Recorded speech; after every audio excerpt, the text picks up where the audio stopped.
झारखंड के high court के द्वारा कहा गया था कि 72 घंटे के अंदर अंदर जो है जितने भी रिम्स के ज़मीनों में अवैध कब्जा कर रखे हैं उनको जल्द से जल्द जो है खाली करवाने के लिए वही तहत जो है त्वरित कार्रवाई करते हुए लगभग जो है सभी जगहों से अतिक्रमण हटाओ अभियान चलाया जा रहा है। आज डीआईजी ग्राउंड में आज 5वां दिन है और 5वां दिन में भी अतिक्रमण हटाओ अभियान चलाया जा रहा है। आप ठीक मेरे पीछे आलीशान बंगला देखते होंगे, उस बंगले में कुछ दिन पहले जो है खूबसूरत दिखती थी और इस बंगले को अब जो है जिला प्रशासन की ओर से ध्वस्त किया जा रहा है। और इनके जो मालिक घर के मालिक है वो जिस तरह से बता रहे थे कि मेरे मोटेशन, मेरे रसीद, मेरे तमाम चीज़ को जो है वो दिखा रहे थे लेकिन नहीं मान रहे थे। हालांकि जब उन लोगों के द्वारा ये भी बताया जा रहा था, जब हम लोग जो घर बना रहे थे उस टाइम नहीं तो सीओ देखने के लिए आए थे, नहीं तो जिला प्रशासन की ओर से देखने आए थे और नहीं तो कोई रोक टोक करवाने के लिए आए थे। वहीं दूसरी तरफ ये भी बताया जा रहा है जब हमने यहाँ पर जो है इनके नक्शा कैसे पास हो गया, ये सवाल सबसे बड़ी है। ये मेरा सवाल नहीं है, ये घर के मालिक लोगों का सवाल कर रहे हैं। हमारे साथ तो कुछ लोग हैं, उनसे जानने की कोशिश करेंगे। और काफ़ी जो है यहाँ से लगभग 3-4 मकाने जो आलीशान बंगला बनाया गया था, उसके बाद जो है लगातार जो है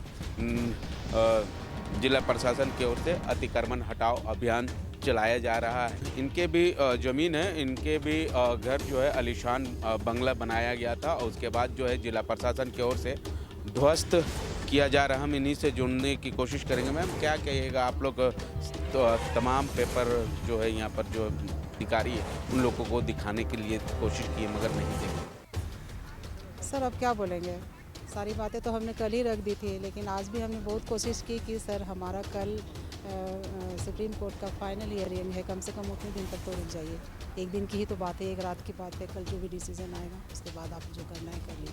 लेकिन उन्होंने इस बात को भी नहीं माना और सिर्फ हाई कोर्ट का जो आदेश है बस उसी पर कायम रहे और ये सब प्रोग्राम रहता है करने का। आप लोगों के द्वारा जो जिस तरह से बताया जा रहा है कि जिस टाइम हम लोग ज़मीन लिए उसके बाद एक दिन में घर नहीं बनाया जाता है, कई दिन जो है घर बनाने में टाइम लगा, उसके बाद नहीं तो सीओ की ओर से, नहीं तो जिला प्रशासन की ओर से, नहीं तो नगर निगम की ओर से उसके बाद फ्लैट का नक्शा कहीं ना कहीं आप लोग जो है उपलब्ध करवाया होगा। बिल्कुल कराया है सर। ये जो आपके पीछे वाला जो घर है इसमें नक्शा पारित किया गया है। यहाँ भी जो घर था इसमें नक्शा पारित किया गया था। यहाँ जो पीछे आप जो बिल्डिंग देख रहे हैं उसमें भी नक्शा पारित है। उसके बाद वाले मकान का भी नक्शा है। इस मकान का तो करीब 15 लाख के आसपास अभी लोन भी चल रहा है। इसके जो पीछे वाला मकान है वो हमारी एक रिटायर्ड नर्स हैं और उनका सारा रिटायरमेंट का पैसा उस घर में खर्च कर दिए हैं वो। और उसके पीछे वाला जो बड़ा मकान है वो तो करीब 50 लाख का लोन मिलेगा। अब हमारे सामने ये प्रश्न है कि अब जो करना है नेस्ता वो तो हो गया, लेकिन ये जो लोन्स बाकी है उसका हम कैसे चुकता करें और किसके एवज में चुकता करें, कौन भरपाई करेगा। हम भी छोड़ देते हैं लेकिन बैंक तो मानेगी नहीं या कि कोई प्रशासन आकर के उसको लोन भर देगा, ये तो हो नहीं सकता। तो इस सब बहुत सारी बातें ऐसी हैं सर जो हम लोग के लिए दुखदाई हैं। और जैसे हमने हाई कोर्ट के पास स्टे के लिए रिक्वेस्ट किया था तो वो तो रिजेक्ट हो गया। अब जिस भी किसी कारण से हुआ है, लेकिन फिर भी हमने जो सुप्रीम कोर्ट को रुख किया था तो हम माननीय सुप्रीम कोर्ट से ये उम्मीद लगा रहे थे कि एक दिन का जो टाइम उन्होंने दिया है, एक पिछला हियरिंग 15 तारीख को था और एक दिन के बाद यानी कि 17 तारीख को जो लास्ट हियरिंग था उसका हम इंतज़ार कर रहे थे कि जो भी डिसीजन हो वहाँ पे वहाँ तक तो प्रशासन रुक जाती और जो भी हमारा छोटा मोटा जो भी सामान हमारा है जो इतने दिनों से हमने जमा कर रखा था किसी भी रूप में वो हमारा अपना था, अब वो उसको समेटने में कितने सारे बर्बाद भी हो गए, बहुत कुछ हो गए। अब उसके लिए हमें टाइम मिल जाता और एक दिन में शायद बहुत कुछ हो सकता था, लेकिन ये माने नहीं और अपना काम चालू रखे।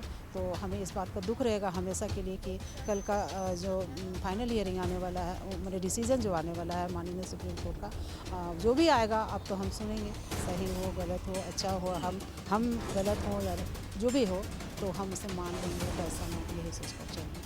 सर ये तो मेरे ख्याल से प्रशासन के जितने भी मेंबर्स यहाँ आए हुए थे, चाहे वो सरकार की तरफ से आए हुए थे, चाहे वो प्रशासन की तरफ से आए हुए थे, चाहे वो हाईकोर्ट की तरफ से आए हुए थे। इवन जो गांव हमारा यहाँ पे है, जो हर परिवार जो रोड पर खड़ा होकर इस तरह का नज़ारा जो देख रहा है, किसी को दुख हो रहा है या क्या हो रहा है ये हम तो बता नहीं सकते, लेकिन आप भी इसका अनुमान लगा सकते हैं कि उनको भी क्या लग रहा होगा।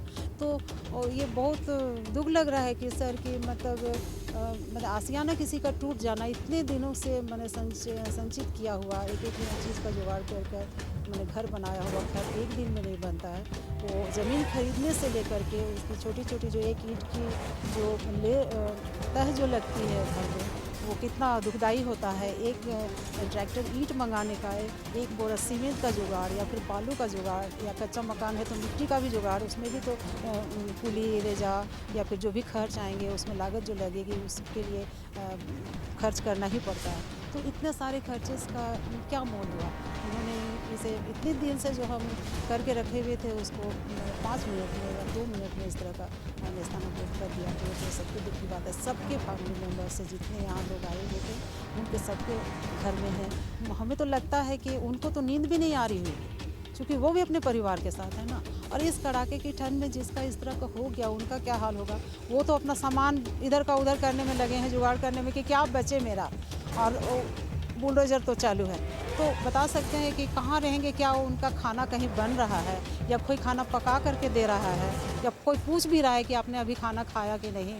तो इस तरह की बहुत सारी बातें हैं सर। ठंड है तो बच्चे लोग को हम लोग बाहर रखे हैं, क्योंकि अगर वो देख लेते तो पता नहीं उनका जीवन में हमेशा के लिए ये तस्वीर छप जाता।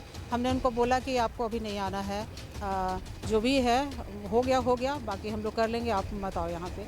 बस हम लोग उनको नहीं ले आए बच्चों को। सारे कॉलेज में हैं, स्कूल में हैं थे। जब तक सामान समेटने के थक का मतलब घर नज़र आ रहा था तब तक वो हमारे साथ थे, लेकिन जब इस तरह तोड़ने की बात हुई तो हमने उनको रोक दिया उन घर में कि आप मत आओ, हमारे इसको तुम देख नहीं पाओगे और जीवन भर आपके, हमारी तो जीवन की समय आगे बढ़ गई है, लेकिन आपका आने वाला जो कल है आपका क्या होगा ये सब मत देखो। आप जो भी हुआ समझ लेना कि हमारे नसीब में नहीं था या फिर लोगों ने नसीब को बिगाड़ दिया, ऐसा सोच लेना।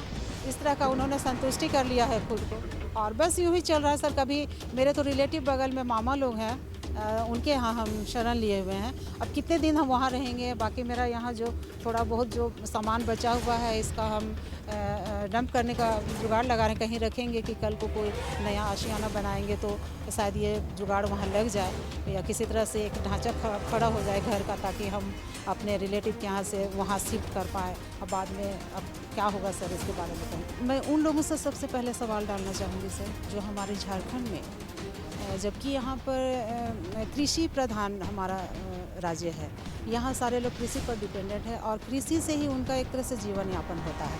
धान चावल जो भी हो उसकी तरफ से वो अपना गुजारा कर लेते हैं। लेकिन जिन लोगों के पास खेती बाड़ी नहीं होती है वो कहीं भी एक छोटा सा मकान या किसी में रेंट में रहते हैं या आसपास में बगल में कोई थोड़ा झोपड़ी टाइप का बना लेते हैं, मतलब कि उनके पास कोई मकान नहीं होता। वो हमें आज बेहतर समझ पाएंगे और वो लोग हम लोगों को अपनी बराबरी में देख रहे हैं कि इनका भी वही हाल हो गया। अरे हमारा तो कुछ भी नहीं था, इनका तो जो था वो सब भी चला गया इस ठंड में और ये जाड़ा में। अभी और हम लोग तो सारे यहाँ लगभग सारे क्रिश्चियंस फैमिली हैं सर। यहाँ भी कल को बड़ा दिन आने वाला है, सबका त्यौहार तो यूं ही ख़त्म हो गया, तो लोग अपना घर बचाएंगे कि मतलब त्यौहार मनाएंगे।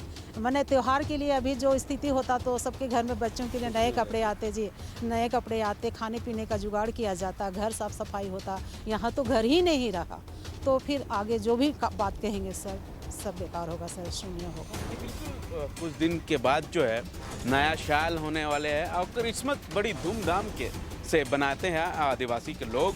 उसके बाद एक तरफ जो है जिस तरह से बता रही हैं उस तरह से जितने भी यहाँ पर क्रिश्चियन लोगों की घर थी वो टूटा जा रहा है। उसके बाद जो है इन लोगों ने के जिला प्रशासन से गुहार लगाया, यहाँ के सीओ से गुहार लगाया, यहाँ के जो है तमाम लोगों से गुहार लगाया।